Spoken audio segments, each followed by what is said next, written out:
یہاں پہ بھی ذکر ہے کہ اللہ شرماتا نہیں ہے کہ وہ مچھر جیسی چھوٹی چیز کی بھی مثال دے دے، اور یہ تینوں گروہ اس ایک ہی مثال سے، تینوں گروہ اپنے ظرف اپنے عقیدے کے مطابق ریئیکٹ کرتے ہیں۔ تو اللہ تعالیٰ جو حالات لاتے ہیں، جو آج کل کے حالات میرے اور آپ کے پاس ہیں، ایک ہی مرض ہے، ایک ہی وبا ہے، لیکن ہر انسان اپنے عقیدے کے مطابق ریئیکٹ کرتا ہے۔ کوئی ہے جو اللہ پہ بھروسہ کرتا ہے، کوئی ہے جو اللہ کے وجود سے منکر ہو جاتا ہے، ایک ہی مثال سے۔ تو قرآن کی آیات بھی ہر ایک کے دل میں اس طرح اثر نہیں کرتی، اور اب جب ہم قرآن پڑھنے بیٹھے ہیں تو ہمیں اللہ سے دعا مانگنی چاہیے کہ اللہ اس قرآن کو ہمارے دلوں میں اتار دے۔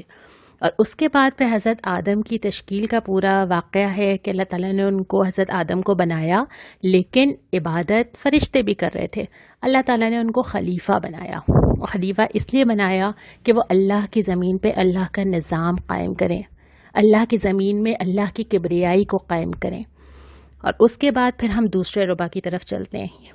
دوسرے ربع میں اللہ تعالیٰ نے بنی اسرائیل سے خطاب کیا ہے۔ بظاہر تو نظر آتا ہے کہ اللہ تعالیٰ ایک ایسی قوم سے مخاطب ہیں جو اس زمانے میں ہوا کرتی تھی، لیکن اگر ہم اس کا تفصیل سے جائزہ لیں تو ایک امت کو معزول کیا جا رہا ہے اور دوسری امت کی تقرری کی جا رہی ہے۔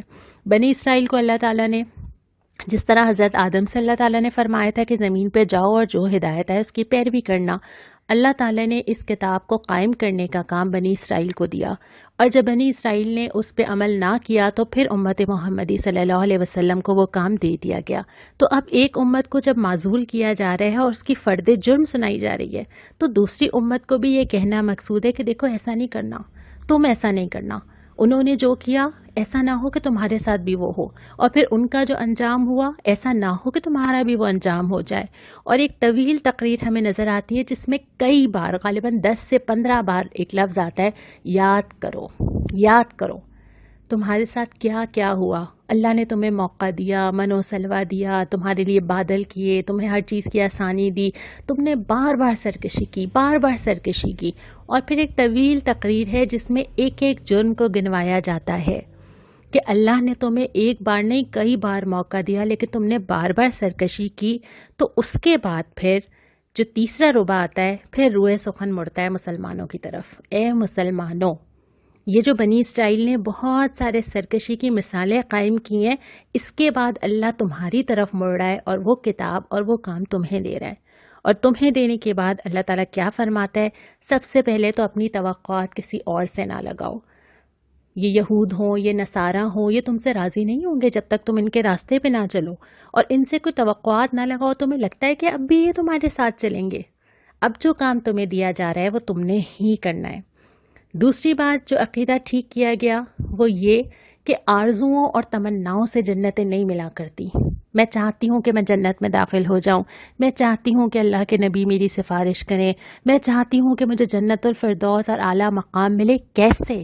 آرزوؤں سے نہیں ملے گا، یہ اللہ کی طے کی ہوئی بات ہے۔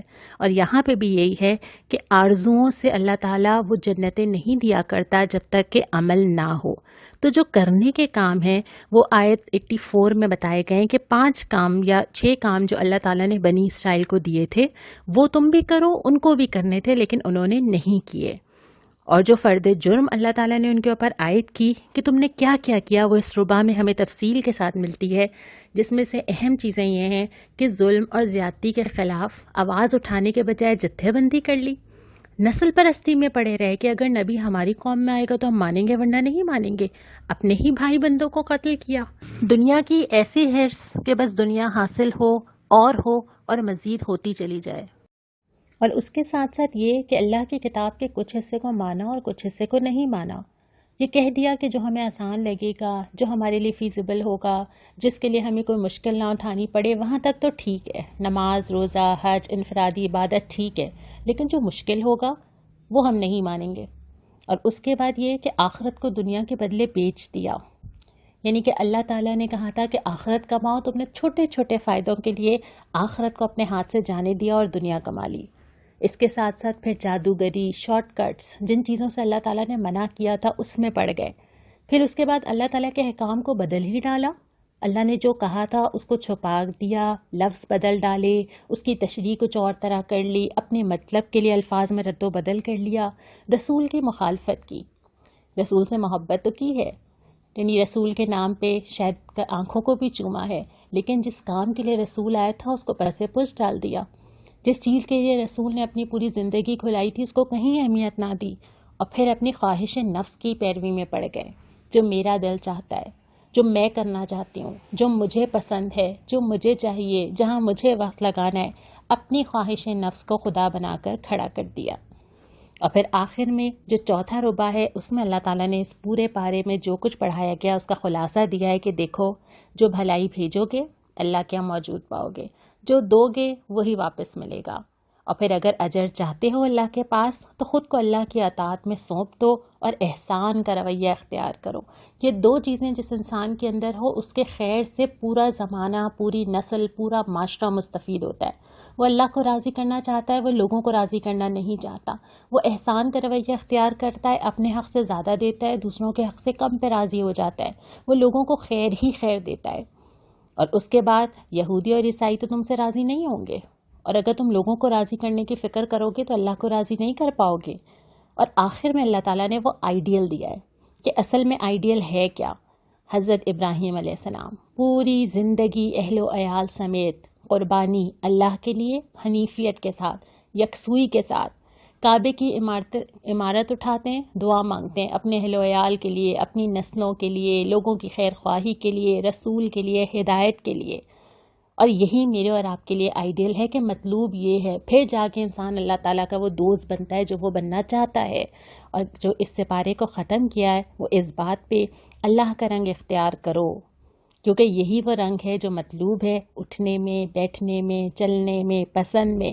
جو لوگ گزر گئے ان کا طرز عمل تو ان کے لیے ہے، لیکن تمہارا طرز عمل تمہارے کام آئے گا. آج کا سوال یہی ہے جو میں نے آپ سے درمیان میں ذکر کیا کہ بنی اسرائیل سے اللہ تعالیٰ نے کن کاموں کا عہد لیا تھا، اور وہ ظاہر ہے وہ عہد ہم سے بھی امت مسلمہ کے طور پہ لیا گیا ہے. یہ خالی سلائیڈ ہے، میں چاہوں گی کہ اس کو آپ کی مدد سے بھروں. آپ مجھے بھیجئے، کل ہم انشاءاللہ تعالیٰ دیکھیں گے کہ اس کا جواب کیا ہے. آج کی دعا اسی سپارے کی ایک آیت نمبر 32. سبحانک لا علم لنا الا ما علمتنا انک انت العلیم الحکیم. اے اللہ، نقص پاک تو آپ ہی کی ذات ہے، ہم تو اتنا ہی علم رکھتے ہیں جتنا آپ نے ہم کو دے دیا. حقیقت میں سب کو جاننے اور سمجھنے والا آپ کے سوا کوئی نہیں. یہ دعا مانگنا ہم سب کی ضرورت ہے حصول علم کے لیے. آج ہم یہ دعا مانگیں، انشاءاللہ کل ہم پارہ نمبر 2 کا آغاز کریں گے. وآخر دعوانا ان الحمدللہ رب العالمین.